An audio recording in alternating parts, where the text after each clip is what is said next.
Hola, hola, familia, and welcome back to Tech and Tequila, the podcast where technology meets community and, of course, con corazon.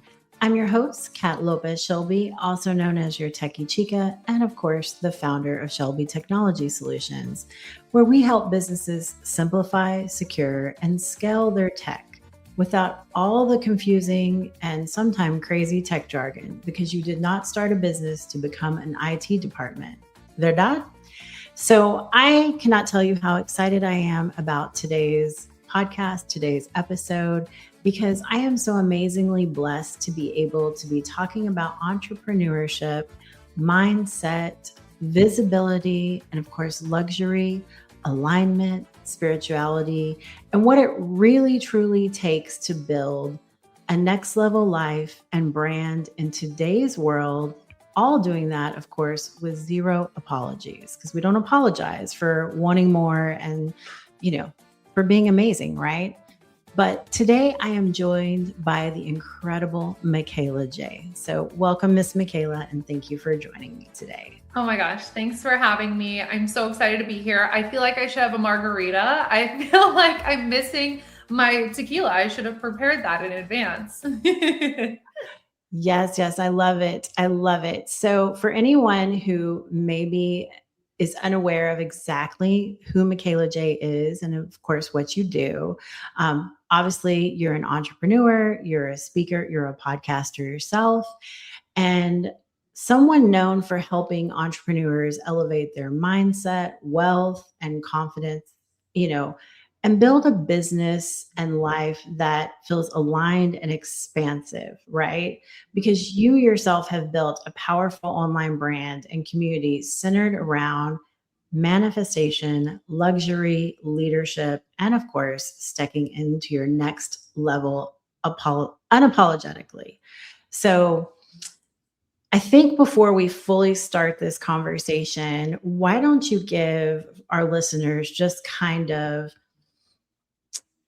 I was going to say, a little background into like your path to entrepreneurship and of course, how you got from point A to point B today. Yeah, of course. So I grew up always knowing I wanted to be the boss. Like I always wanted to be the top dog. I'm a Capricorn, so I'm very work hard, play hard. Like I'm here to take over energy.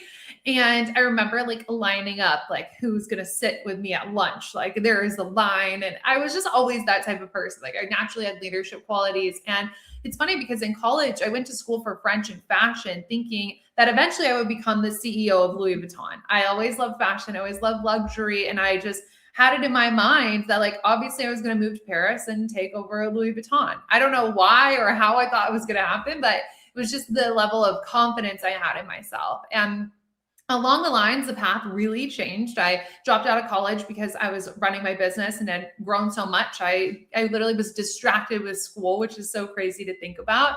And how I kind of got into entrepreneurship is I had this big personal development, spiritual awakening, you could call it. And I had gone to a study abroad trip in France where my entire life changed. I was at rock bottom, like on honest, true to God, rock bottom before going. And I lived in this house I always call the raccoon house to everybody in my community, where, just to keep the story short for everybody, there was literally a hole in the ceiling and a raccoon fell through one time. So raccoon house. And I lived in basically like this hoarder room of all of this stuff, not of my own. And I remember looking around one night, like it was 4 a.m. I'd been watching Gossip Girl just to like have something to live for. And I was just like, this is not the life I was meant to be living. Like, I just knew that there was something so much bigger out there for me. And I'd been so negative and such a victim to my circumstances. And I went in the bathroom and looked at myself in the mirror and I thought, like, something has to change and it has to start with me, because I felt at the time I couldn't change any of those external circumstances, which is a position that so many of us are in at different points in our life, right? Sometimes there's just shit that you've got to deal with, but what goes on in our head changes that experience. So I went on this study abroad trip and I told myself that I wasn't going to gossip, complain, or be negative. And it totally changed my perspective of life. And I went on to study manifestation and mindset really like obsessively, I would say, for the next like 9 months after my study abroad,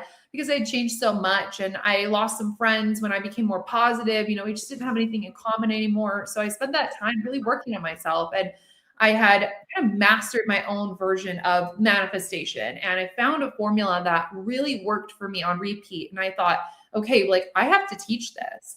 And that's really how the business was born. I was looking at myself in the mirror again at a completely different time in a much more up level department. And I remember thinking, like, if I can change my shitty life, I can change somebody else's. And it felt like this moral obligation to start sharing and teaching and showing up and showing how much your life can change. Because for me, like, I've lived on my own since I was 15 years old. My father was in prison, and I just went through a lot of life. And if I could change that and become pretty much the woman of my dreams, like the girl I always wanted to be, I knew that I could help other people. And so I launched my business a couple months after that. After that epiphany, I really spent the next couple of months like creating my first program. And I've been running the business ever since. August will be 8 years. I launched in August of 2018, which is so wild. And that's a little bit of my background. No, I love it because you touched on a couple of things that I think are integral, especially when you're an entrepreneur, because we all know that sometimes being an entrepreneur can kind of be a little uppy down. It's a roller coaster ride sometimes. For sure. Yes, but I love when you talked about you made a distinct choice to change, these things. And I also, as a side note, kind of when you were discussing, like some people, kind of just they left, we Mhm. send them off with love, but Yeah. they're no longer a part of that. Through that journey and doing that, what did you find really helps to move you into like action or to make that next step? It's a good question. Because it's so quote unquote easy to make a decision and make a choice and make a declaration to the universe. Like, this is what I'm manifesting. This is what I'm doing. This is who I'm becoming.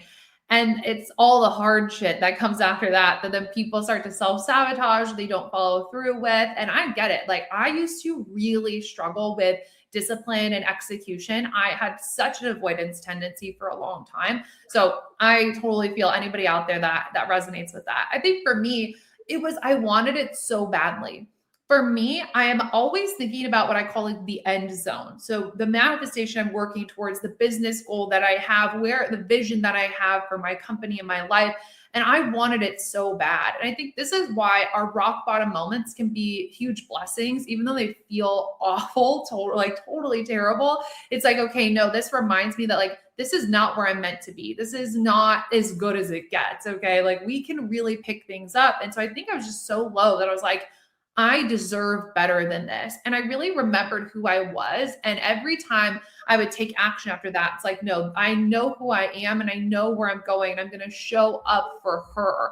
And so keeping that end zone in sight really motivated me to get into action, where a lot of people will make a decision or a declaration, but they don't have that sense of a strong self-image. So I think that's where they struggle. A lot of people are like, well, I really want it. I want to grow this business and I want to, move across the country and I want to do these amazing, incredible things. I want to make more money, but they don't view themselves as a capable person. They don't view themselves like, I deserve more. I can do this. So that's where a lot of the mindset work really benefited me, because I knew who I was and I could back myself up and I felt both confidence and certainty. And so if you're listening to this and you're like, I want to make that decision and follow through and I know where I'm going, the missing piece a lot of times is your self-image. It is your identity.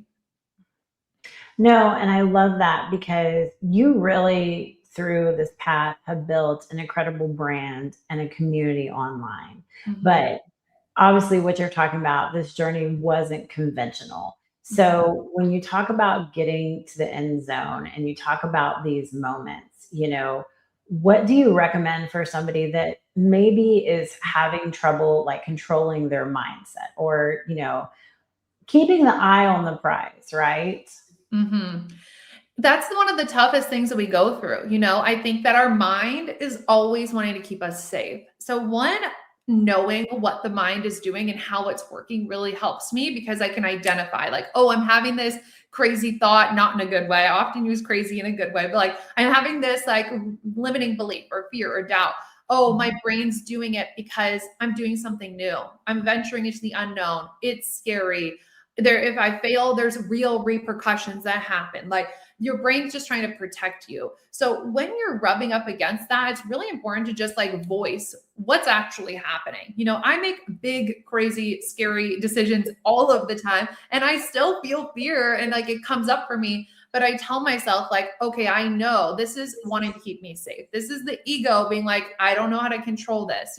Our brain is always wanting to save and preserve energy. And so when we're doing something new, it takes a lot of energy. It makes you tired. Your brain has to work harder, and it doesn't want to do that naturally. So it will do anything or say anything to you to reel it back in. So really voicing like, nope, this is me staying safe. This is my comfort zone. This is the old version of me speaking. Identifying that can be really powerful. And then to combat it so you can stay in the end zone. It's like, all right, I know why this is happening, and this is who I'm going to choose to become. It's really about a new identity. You have to become, I've been thinking about this a lot lately, like you have to go become a new person at every new level. And it's not that there's anything wrong with who you were before. Like I still take all of my best traits from my best eras, right? But when you're stepping into something even bigger that you've never done before, bigger goals, bigger business, you've got to go be a bigger entrepreneur. You have to bring like that big bad bitch CEO energy that I like to, chat with my clients about. And so it's voicing what's actually happening. And then it's reminding yourself of the identity you're stepping into. And that's where you can kind of, I don't want to say like cheat the system, but it's where you start to quantum leap faster because you're like, oh no, I know who I need to be. And you remind yourself of that mindset to keep moving forward. If you feel like you find yourself going back and forth in your mindset, I oftentimes will just snap myself into the identity. I remind myself by talking to myself, journaling. I will record voice notes talking about the identity and re-listen to them, stuff like that. And if there is a limiting belief or a doubt that comes up, I literally say, like, we don't do that, or we don't do that around here. We don't do that anymore. Like, I don't have time for that. Like, I literally am like, oh, I dissociate myself from those thoughts. And honestly, most of the time I just say like, we don't do that around here. And that keeps me really in check. But it's got to be those three things, right? It's got to be admitting like, I'm trying to keep myself safe. This is the identity that I'm stepping into, and we don't do that anymore. And that on repeat is really going to alter the way you view yourself and how you tackle your goals.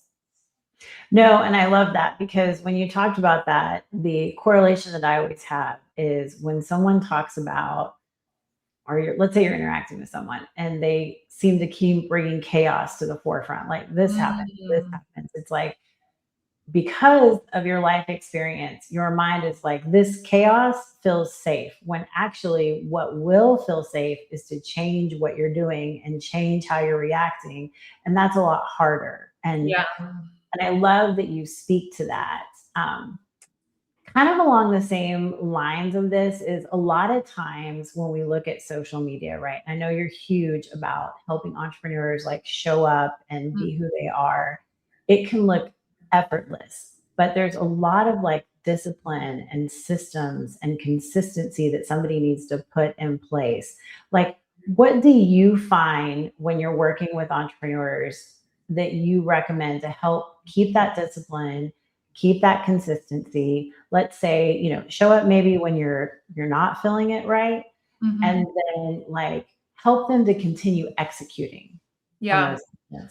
And that's what you have to have all of these things, right? You have to be consistent, especially on social media nowadays. It's just how the online scape is. I was on a coaching call with clients earlier this morning, and one thing that we've been talking about a lot is like, how do we stay top of mind for people? Because there's so many incredible people on the internet. So how are you staying in front of your clients' faces? Or like, how are you staying in front of, I always call them your FBS clients, like your future FBS clients' faces.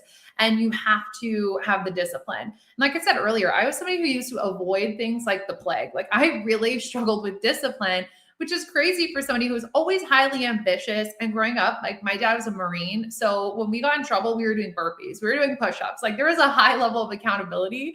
So I don't know where the avoidance ended up coming from, but it was like, if I would feel in terms of social media, if I didn't post for, let's say 2 days, I would start to feel anxiety, and then I would just avoid it because I'm like, opening it up gives me anxiety. Thinking about posting gives me anxiety. I don't know what to say now. And so I would avoid and push away.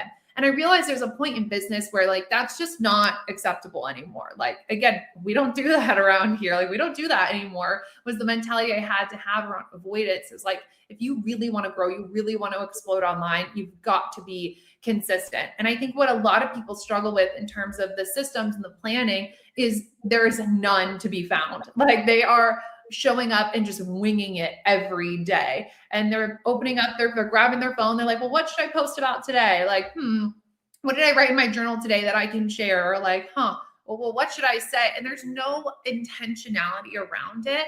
And then they're manually doing everything. I'm sure you see this. And it's like, that's where a lot of chaos comes in the back end, because then they're wanting to catch up from yesterday's DMs and yesterday's comments. And there's no organization at all. So that adds on to the avoidance because it feels so heavy.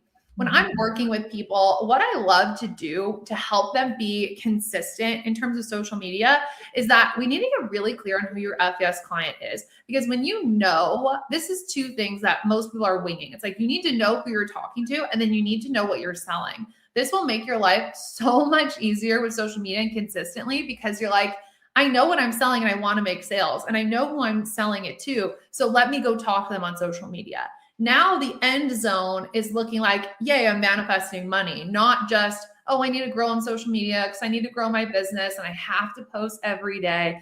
That just isn't really sounding like the vibe. But when you're like, I know what to sell and I know who I'm selling it to, let me go post so I can get this in their hands. It's a lot more exciting to show up for. But as you pointed out, there's so many days where we still don't feel it. Even that is not motivating enough for us, where it's like, oh, I just like don't want to, or you're sick, or a family member is sick, or there's just an external factor happening. And that's where I think you need to lean on some sort of content system for yourself to keep showing up on the days that you don't feel creative. There's so many days that I feel that way, where I'm like, oh my God, I need to like bash my head into a wall. Like, why can I not come up with like something interesting? But when you have sort of content system that you can rely on, your life gets a lot easier. So for me and my clients, it looks a lot like, the identifying of the FES client and knowing what they need to hear from you, knowing what they need to hear before they come into your program. And I teach my clients, a system to really brainstorm really good content ideas. So when you don't feel like posting, you already have a content bank to pull from. I love it. You were speaking my language when you were talking about like content and systems, because we all know when you put a system or a standard operating procedure in place, like things run a lot more smoothly. Obviously this is Tech and Tequila. And so it's literally in the name that, technology, and we're talking about social media already. So really social media has changed the way people build businesses and build communities and bring people in. What is one tech tool or platform that has generally changed like how you run your business, and before the tool versus after? What do you really see the difference being for yourself and obviously for your clients as well? Yeah, I love Kajabi. I am a Kajabi lover at heart. I have been on Kajabi since 2018. Like, I think they started in like 2017 or 2018. It's like very, very beginner. I am obsessed with that. It's a huge tool for my business because you can do obviously pretty much everything. The only thing that Kajabi is missing is basically what ManyChat does. So I know you asked one, but I'm going to give two. Kajabi and ManyChat are probably my favorites, because I think I see a lot of people that they have this fear around growing their social media and their business because they think, well, what am I going to do when I can't manage my comments and my DMs? Well, ManyChat really helps sort that out. And I have a lot of clients that are like, well, I get all these DMs and I do the keyword thing, but I'm manually sending it. And that's just not scalable in your company. You might as well pay the $20 or whatever for ManyChat. That's going to make such a difference. And that tool in general is amazing because, you already know, like they can comment back for you. It sends an auto DM, but like I'm still seeing it. So I can go in, I could still heart people's messages. I can still personally go and send a voice note. And one thing that I love that I've added to ManyChat in the past is adding in a voice note as a part of the automation. So even though things are all scheduled and automated, I can be at the gym or Pilates or getting coffee or whatever, like they can still get my voice and it's still a personalized touch. And I think people need that nowadays. So ManyChat is one thing that's saved me and my clients so much time. And then I'm just a Kajabi lover from at my core, because I would say one of the main transformations when you're in Kajabi is using their upsells and downsells and cross-selling in the platform. So I'm a big believer that when you're launching your business and creating content, you should be selling one every single day, and you should be selling a lot sooner than you think. I talk to so many people that they say, I want to build a community first. I want to build a following first, and then I'm going to sell. Or they have the community and the followers, but they're like, I need to keep building before I sell something. I don't want to sell too soon. And I just don't agree with that, because you want to get people in the habit of buying from you, and knowing, and even if they're not buying from you, knowing that you have services that they can provide when they're ready to take the next step. I don't think there's ever a point you have to wait for. And obviously you want to be building connection with your people, but selling doesn't take away from that. And so I think everybody should be selling a lot sooner. And Kajabi is so good with this, because you can take a $33 sale and put an upsell on it, downsell. And even when somebody's in your program, you can cross promote other programs and list it right in their dashboard. So when your client is ready to add on another thing, it's right there. And so that's great for a business owner perspective on the back end with sales, but it also makes it more convenient for your buyers. And that's what I love, but like what I think about, I love convenience. It's like one of my personal values. And it's the same with a lot of my clients. Like there's people that I haven't bought from in the past for other businesses, because you have to message them and then book a call and talk to their sales. And it takes too long. Or I'm DMing them and they're taking 2 weeks to get back to me. And I'm like, I'm not going to buy, because there's not an instant convenient way for me to purchase from you. You could have taken my money, but it took too long. So that's my long-winded answer to my 2 favorite tools and how they've helped my business. I love that answer, because there's 2 points that I really want to bring out for anyone listening. One, tech is not the enemy, right? Like we need to make tech our friend and realize that it's there to help us. And 2, I think you really spoke to the second part of that. In this world of AI, where yes, there's a lot of automation and a lot of artificial intelligence and all these things, it's still, you want to provide that personal touch. Like when you were talking about voice notes, when you're talking about still being able to go in and like heart things. And I always tell people, like, if you're trying something out for the first time, test it with a friend or with somebody that and check how can you make the customer experience more personalized, but still have it flow, because we all know kind of what you're talking about. People don't want to wait for something. And we're in the US, let's say maybe somebody's in the UK and it's actually 5 o'clock there, when it's like 4 a.m. here. You're not going to be replying to messages at that time.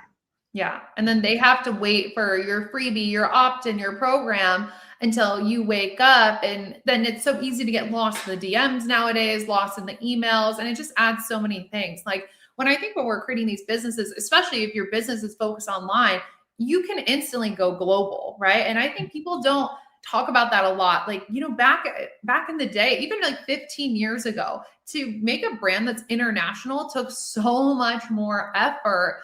Even when we had internet, but before social media, like it would take so much more marketing and so many more dollars and word of mouth marketing. But now, like I have so many podcast listeners in so many countries, in Australia, in the UK, in Canada, in India, like literally all over the world. And they're all able to buy from me at any point because I make it convenient. It's never been easier to have a global international brand. And I think that's something to take really seriously, that tech does get to help us with. And there's always ways, to your point, that you can use AI, but it's not the center of your brand, because people want to buy from you, but you want to make things efficient as a business owner. And so there's always ways that you can have, I'm a big believer in this and that. Like there's always ways you can blend it.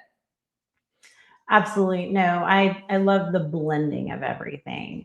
And, we're definitely digging kind of deep into the social media, the AI and all that. For someone who is highly visible online, and I mean yourself, you're highly visible, you recommend high visibility to a lot of your clients, the ones that want that. How do you protect like your peace, your mental health, while still consistently showing up for your community, your audience? Because we all know the word that I don't like to say, I call it the B word, which is burnout. But it's real. Like you really do have those moments if you're not careful. So what do you do? I love that you call it the B word. That's something I would do too. We don't like to say the B word. No, but this is such a great question. I'm somebody who's been online. I was creating content even before my business. Like I've been creating content online for over 10 years, and I have done so many different things with social media and I've tested everything under the sun. I remember when I lived in LA, I was sharing a lot about my life. Like all my Instagram stories were kind of like day in the life as I was going through the day. And I loved doing that until somebody DM'd me one time and they were like, hey, do you live in this apartment? Because I recognize this across the street. And I was like, okay, we're going to have to make some changes so I don't have people showing up in my apartment, right? That puts you in such an unsafe position. So I had to make that adjustment for the first time when I didn't really think about it to protect my own peace, to your exact question. And I've had so many tweaks since. So I think for me, one thing, like a logistical thing, is I typically post like things if I'm putting a location or showing something when I'm already gone, obviously. But just in general with like social media boundaries, I have really shifted to focus my social media like on my FBS client. So I'll share things about myself and I'll share wins and things I'm excited about, but I don't share a lot of my personal things. And I think a lot of people have gotten used to the internet being a place to overshare, where even in businesses, if you're creating a business around a personal brand, where almost your brand was like your therapy. It's like, oh, let me make a video about this. Let me talk to you about how I'm processing my emotions. And that's where it gets really blurry, because let's say you're going through a really hard time and that's how you're used to posting content, but you don't want to share it this time, you're not going to know what to post. And I've been in that position before as well. And it just wasn't sustainable. So I've really shifted my social media to protect my peace, is really focusing on my FPS client. And I add in supportive stories and I talk about exciting things going on, but I'm very picky and very intentional about what I'm sharing in my life. I think that really helps. And it also avoids burnout, because when you are focusing on like, what does my FPS client need to hear today? I even think about it and like, what did I need to hear 3 years ago, 5 years ago, last year, 6 months ago, right? When I'm creating content, you could be going through something. You can be sick. I've had times where I'm in bed for a week sick and I'm still posting and I have a 10K week, because it's not about me and what I'm doing. It's really about my client and my customer. And I think that has brought me a lot of peace and really helped me avoid the burnout aspects. I love that, because you're really focusing on, you say your FCS client, but what other people might say is your ideal client profile, because you're really thinking, what do they need to hear? What do they need to see? So this may be kind of a side note question. You always hear the things from people like, you need to niche down, you need to niche. Like, what is your thought process when you're working with your clients and kind of with yourself? Because you are focused on that client, but do you tend to feel like people really need to like niche as much as possible? Or do you feel like maybe being a little more multifaceted is worthwhile? I love that you're asking me this, because nobody ever asks me this question. And I love talking about this. I am a big believer in having content pillars. And I think that it's the more multifaceted answer. And I will just give some context. I'm a very multifaceted person for anybody listening. If you're into human design, I'm a Manny Gen. I need to do 100 things all at the same time. Like I have really high energy and I like to do lots of different things. So being in just like this very specific niche all the time, I would be so bored. So my approach to social media and your brand is you need to have 5 content pillars that all make sense. So just like as a rundown, my content pillars are mindset and manifestation are coupled as one. Content creation is one, business growth is one, lifestyle is one, and then money mindset, making money is another. And so I can flip flop and talk about all of those. If I am in a phase where I'm not selling something, which isn't likely because I'm selling something every day, but if I'm going through something where I'm kind of taking a break or whatever, then I can just talk about lifestyle and I can add that in. If I'm in a certain launch for a business program, I can talk about that. So having your pillars makes your company more fun and more interesting, more dynamic, but it does need to be a brand. So you do need to have like the element of a niche. But one thing that we've seen a lot on the internet that I cannot stand, that I think is this niche down conversation, is people will make a video and it's like, how day in my life, or how I do this as a 30-year-old mom of 7 kids, 2 baby daddies, nurse, working 12 hours, living in the Caribbean with 1 leg, or something. Like, it's like too specific. And I understand it from like an SEO perspective, where they want to like really get the ideal client. but it's gone too far. Like it's gone too specific where it's going to be such a small group of people that's resonating or that is interested in that. And so I think having your pillars is a way better way to approach social media. And so you don't get bored, because I think that's where some content creation burnout comes in, is like when they're only talking about one topic over and over and over again. So the pillars is good, but it all needs to make sense with your brand, right? Like I have a manifestation education company, so I can talk about manifestation with every single one of those pillars. And so that would be my niche and how I kind of work it. No, I love that, because I mean, obviously that answers the question, but I do like kind of I would almost say it's a little bit in the middle. Like, yes, here are my pillars. Here's what I do. But at the same time, I'm a human. I'm a real person. So we have this overall thing. Now, obviously you enjoy what you do now. You're obviously, we'll say, killing it. For anybody who doesn't know, Mikayla, I'm telling you, all you got to do is check it out, check out the programs. Amazing. But what for you does your next level of success look like? Like, what are your particular things that you would like to see happen this year and kind of looking towards the future? Yeah, this is such a fun one. So one of the biggest project I'm working on right now is I'm hosting my first ever conference, which is going to be amazing. It's in Dallas, Texas in September. It's called Rich Girl Renaissance Live. And it's a content conference basically on how to become an influential woman, use content to magnetize FES clients so you can be getting paid every single day. And I've never hosted a conference before. So I've sold out so many retreats and VIP weekends and days, and I did a full podcast tour, but having a conference with over 100 women in one room at one time is something completely different to me. So my next level of success is selling that out, which we're in the process of right now. And honestly, overselling it's kind of my goal, because things always happen last minute and we have extra chairs. So if need be, so overselling that would be absolutely amazing. One thing that I have on my mind in the near future is I would love to write a book and go on a book tour. I love in-person events. I think as somebody who has built her entire brand online, doing stuff in person is so fun for me, because I get to see people and I love to hug everybody and take photos and stuff and chat in person. So I would love to write a book and do a book tour and then speak on more stages as well. I decided last year to shut down the retreats side of my company after doing retreats for 7 years, which was such a fun chapter. Redefined retreats in the online space. It was such an iconic phase of my business, but now I'm thinking more scalable, right? I can only take so many people on a retreat. I can only do so many a year. So for me, it's really, okay, how can I take the things that I love about retreats and make it scalable? So that would be the book tour, the conference, and speaking on stage as well. So that's kind of what the next level is looking like for me. So I love that. So obviously, I want you to feel very comfortable. If someone is new to the Mikayla Jai world, where is the best place for them to find you, look you up, and be able to get in contact with you? Yeah, absolutely. Come over to the podcast, Mindset Magic and Manifestation Podcast, on any and every platform. I also upload on YouTube if you like to watch your podcast.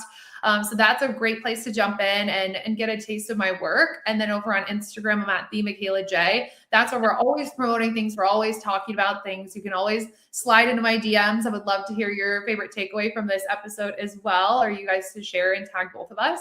And then the best place for you to start in my world, if you were to start with a program of mine right now, would be my program called Girl Boss. It's manifestation for the girl boss who's ready to manifest more money than ever on her terms. I am a big believer in building a business on your terms. There's so many people online teaching you to make money and grow your business and grow your company that are incredible people, but they're giving you a copy and paste version of their business. And how I run my company is totally different than how somebody else might want to run their company. But I can still teach you the manifestation principles and the social media principles to absolutely blow up your company. So we talk about manifestation, identity, the self-image work, and social media inside of there. And that would be probably the best place for somebody to start. I love it. I love it. And I just want to give one last plug, obviously, for those amazing familia that are here in Texas. You have your live event coming up, and there is nothing like being in a room with a community of amazing fellow entrepreneurs too. If you are experiencing what I call the B word, sometimes that can help get you out of that funk. And also, you might find your entrepreneurial soulmate there. Somebody build that community for yourself. I love it. Yeah. So once again, I want to say thank you so much, Mikayla Jai, for joining me today. It was amazing and wonderful. And I would say I look forward to seeing you in the future because obviously you have the event coming up and Yeah. also, love everything. Thank you. Thank you. And thanks for having me. This is such a great episode. Everybody listening, you have to tell us your favorite parts, tag us, and all of the things. Thank you so much for having me. Thank you. Thank you. Alrighty, familia. That was an amazing conversation, of course, with Mikayla Jai. And if I'm being honest, I would love to talk to her all day, like all day. But you know what time it is. It would not be Tech and Tequila unless we had some tequila. And you know what? Today's tequila is brought to you by Beto One from BCN. So I want to give him a huge shout out because this hombre knows his tequila and he for sure knows his tech. And I'm here for it, right? So today we are going to pour some Código 1530 Rosa Blanco, right? This is 100% blue Weber agave. It's twice distilled. And y'all, let me tell you, it shows. This is not a rough, burn your throat situation because we all know if tequila burns like that, it's no bueno. We don't want it, right? Get us no. This is smooth. It's floral. You're getting notes of sweet lemon verbena with a little tropical fruit. And it's crafted to be delicioso. And I think that's all I need to say, right? So I want you to go find it. Go find your código, right? So while you are pouring, because I'm going to be pouring here in a minute, or let's say you already poured a little bit ahead of time, so you're sipping, right? You're a little bit ahead of me, but we'll get there. I want you to sit with four cosas, four things from today's conversation. So let's pour a glass and get a little comfortable because this is your moment to let things marinate in your mind, think for a little bit. This is that time, right? So you're going to watch me pour. I'm going to pour this contigo in. And you know what? So the first sip we're going to have is here's the thing. I want you to think about this. Is your tech is either working for you or against you? Which is it? Because Mikayla talked about tools like MiniChat and Kajabi that she's in love with, right? That let her show up for her clients, her people, the people that she wants to be in front of, the people that I would like to say her to be a part. I say need the people that desire for someone like Mikayla Jai to be a part of helping them scale up their business, right? So it allows her to show up 24 hours a day, 7 days a week, even when per se, maybe she's doing a little hard 75 or a hard 30, or maybe she's at Pilates because she has the ability to send voice notes through automation, which allows her to stay personal and scalable. And so I want you to take that and I want you to think about your own business right now. So, where is tech making your life easier? Where are you still doing something manually that honestly an automation could handle? Because that one shift, that one change can make a world of difference. All right, guys, let's take another sip right now. So good. Now, I want you to think, what is a repeatable task that you could automate? Not someday. What could you automate this week? Could you set up a DM, like an opt-in for your link every time someone comments? What about sending your welcome email manually? What about following up with your leads, setting up automation? So when someone reaches out to you, maybe you haven't heard from them in a while, you automatically have an automation to put them in, right? So we don't have to automate everything. I want you just to pick one thing. Pick one thing and go find the tool that takes that off your plate. Because you did not start your business to become an IT department, and you definitely didn't start one to be copying the same message into DMs at midnight. Verdad? All right, let's take another sip. We got something else to think about. Do you know your pillars? So we had a real conversation today about niching down versus being multifaceted. And what I loved about what Mikayla said is she said, don't pick one, build your pillars. The 5 topics that are yours, that all connect back to your brand, that connect to who you are, that let you be a full human while showing up with intention. So ask yourself, what are the 5 things you want people to think of when they think about you, when they think about your business? So get clear on those: your content, your offers, your presence, right? Because it all starts with one click, it all starts with showing up. All right. And of course, we're going to have our last sip. So, so good, so good. And I want you to think about this. Mikayla Jai talked about your end zone. She talked about keeping in mind what your end zone is. What is that vision? What is that goal? What is the version of yourself that you are working towards? It's what keeps you moving when things get hard. And it's what helps her clients stay consistent, even when they don't feel like it. So take a sip, ask yourself, what is your end zone right now? Not vague goals, the real specific thing that you are building towards. Write it down, say it out loud, because you cannot stay the course if you don't know where you are going. So I know that gives you some things to think about. So take a couple of sips, and obviously, literally and figuratively. And I want to say this, as always, thank you for being here for Tech and Tequila. And obviously, I cannot say muchas gracias to Mikayla Jai for bringing all the incredible energy, the great wisdom. Go check out her podcast. Uh, check it out. I know it's on Apple. I'm sure it's on Spotify. And hey, if you are in Texas, set the date. Go to her live event in Dallas in September. You're not going to want to miss it. And familia, if you are in the ATX, right, I want you to mark your calendars down, right? Tech Plus Tequila Live is on June 25th from 4 to 6 at the Mexican Sugar in the Domain. We're going to have a little bit of a live podcast recording, some amazing guests, some great conversations about AI, cybersecurity, business growth, and of course, a little tequila tasting. All righty, guys. I know today's episode was a little different, right? So we talked about Magnifico Humanities.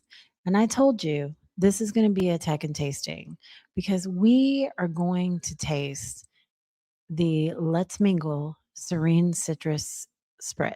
And it is delicious. Like, I've already had this. I love it. I actually had this earlier, but we had to re-record this because, sometimes the tech just be teching.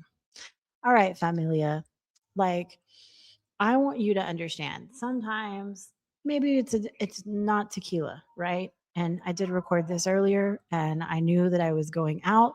So I thought instead of doing that, we're going to have a adaptogen drink, right? Because we can still have fun and mix and mingle with a little mocktail, right? This is 0 proof and all intention. And listen, I didn't pick this one by accident.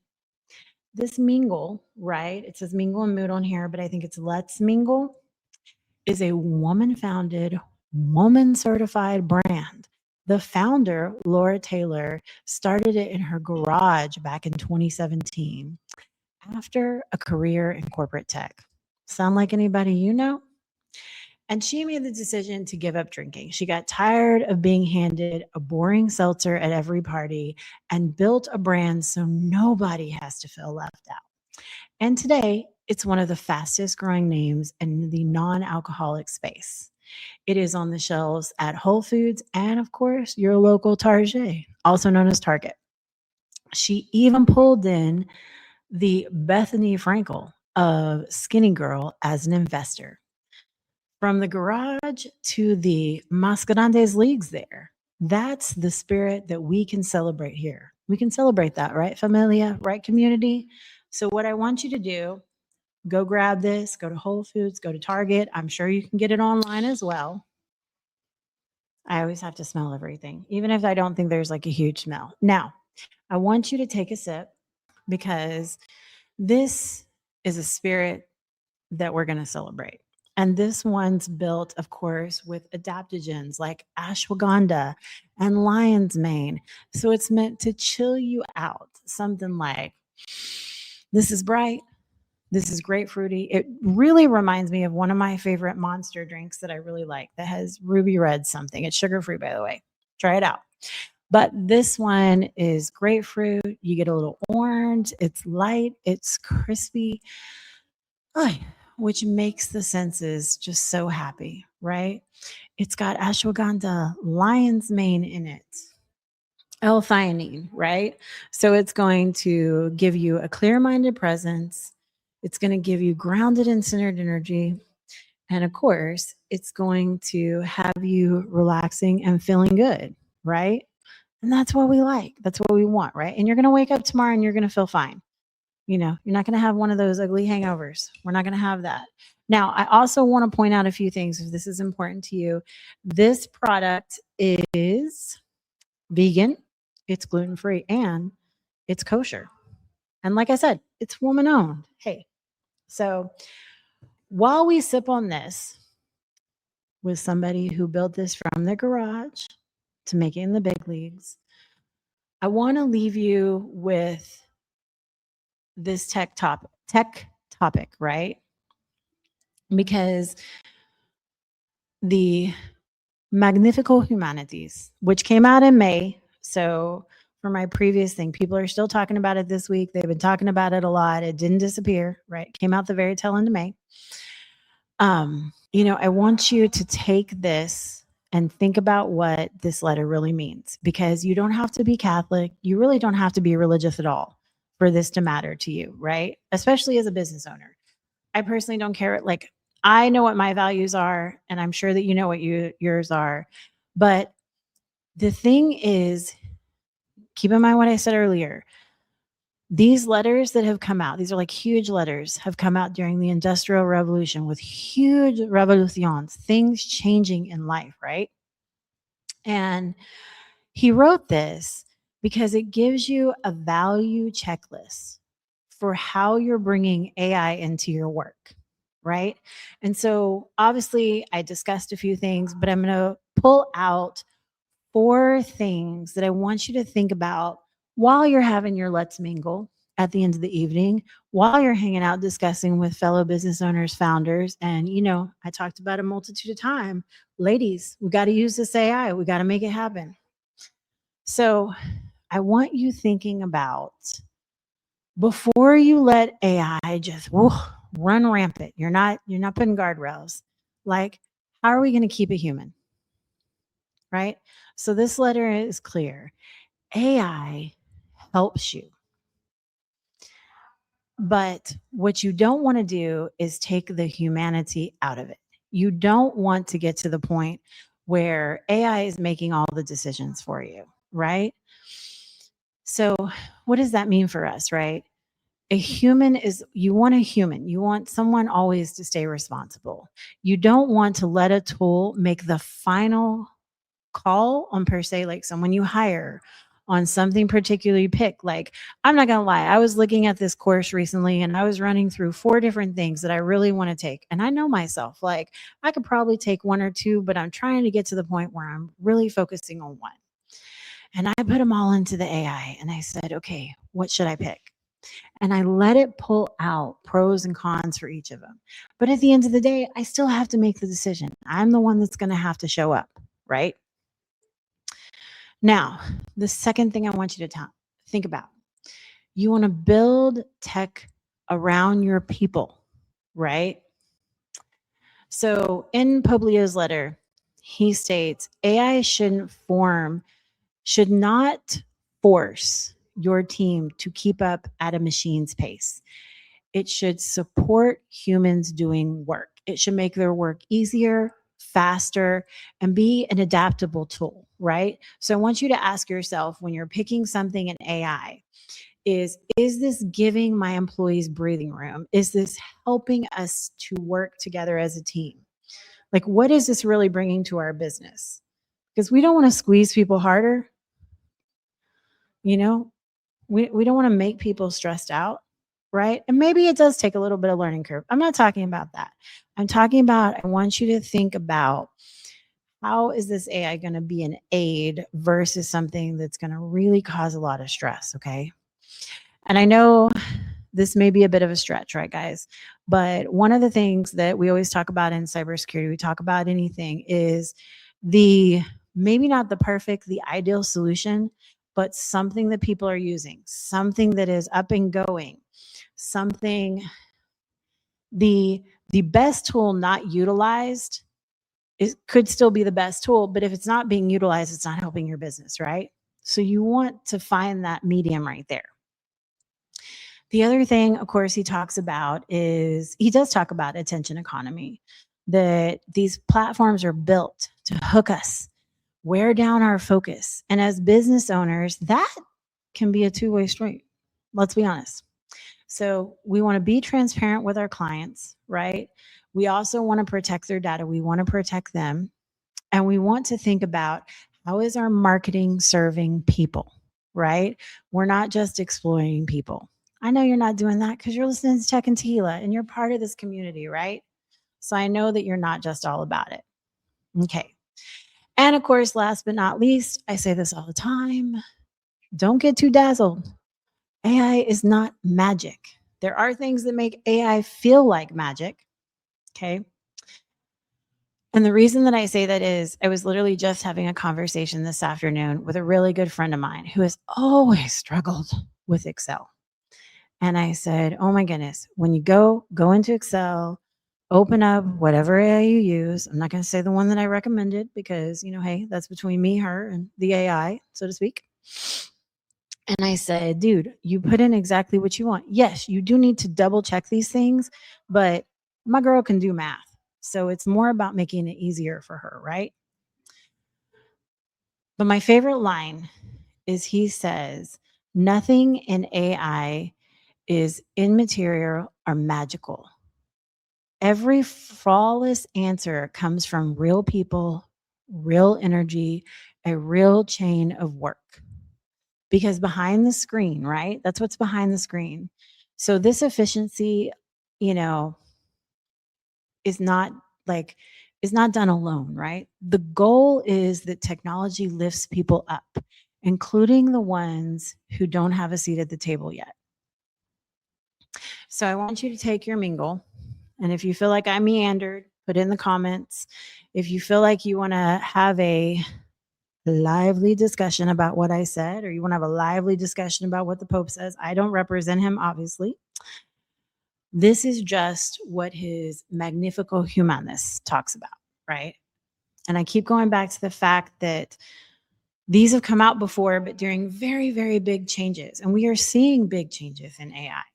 And talking to another good friend of mine today, that if you had talked to her 6 months, year ago, she's a teacher, they were like, don't use AI for anything. And now they're like, start using AI, start implementing. All right. So I know I talked about this during the episode, and I'm going to talk about this again.